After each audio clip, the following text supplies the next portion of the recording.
Shalom Uvracha mes chéris, encore une fois, le décalage va nous obliger de donner un thème général. Aujourd'hui, on va parler du leadership.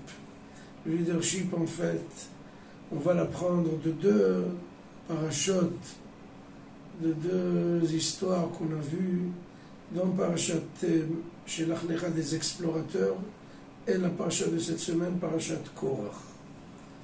En fait, les explorateurs, dit le Zohar, ils n'ont pas voulu venir en Israël parce qu'ils ont préféré rester des chefs de tribu que de venir en Israël. Bon, on va être tous sous le gouvernement d'un roi, d'un président. Donc ils vont perdre leur place, ils vont perdre leur statut et leur classe.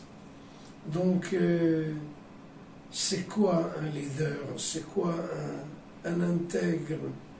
C'est quelqu'un qui passe de la notion moi et il passe à la notion nous.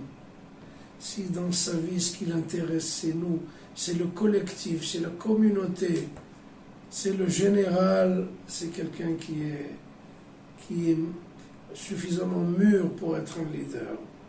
Mais si quelqu'un vient pour chercher ses petits gains, ses petits bénéfices, ses petits intérêts, il est quelqu'un d'intéressé, il a perdu le mérite d'être un leader.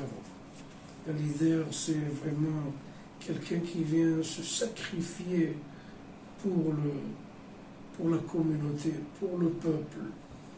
Et si quelqu'un voit le monde, le leadership par un prisme étroit, qu'est-ce que je vais gagner? C'est quelqu'un c'est un nain. C'est comment on devient des géants, quand on commence à penser grand, voir pas l'individu mais le collectif. C'est ça le problème, le grand problème des explorateurs. Ils ont tout vu à travers ce regard étroit. Qu'est-ce que je vais gagner? Et si je rentre en Israël, qu'est-ce que je vais perdre? Et c'est pas du leadership.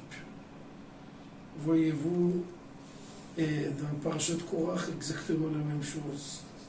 Il est en train de dire à Moshe et à Aaron, vous avez fabriqué une Torah spéciale pour gagner votre vie, pour essayer de combiner tous vos amis, tous vos copains.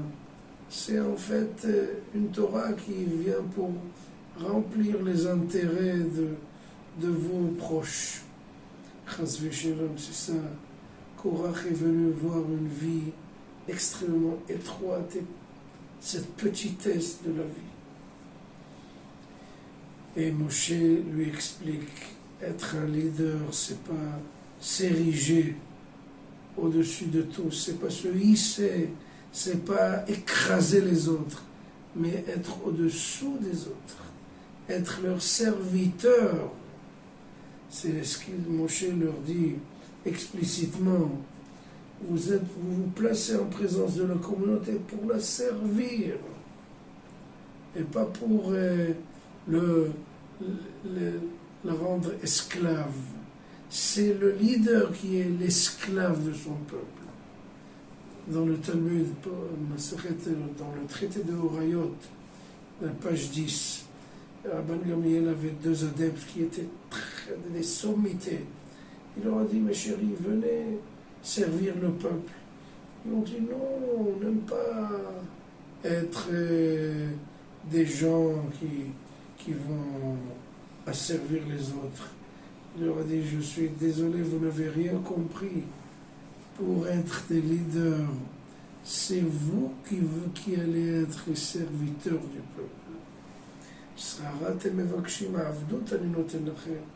Vous voulez vous hisser au-dessus de tous, c'est exactement l'inverse de l'esclavage que je vais vous donner. Le Rav Kook, qui était le grand rabbin d'Israël, le premier grand rabbin d'Israël, il signait Eved Le'am Hashem, l'esclave du peuple de Dieu. C'est ça le leader. Toda Rabba.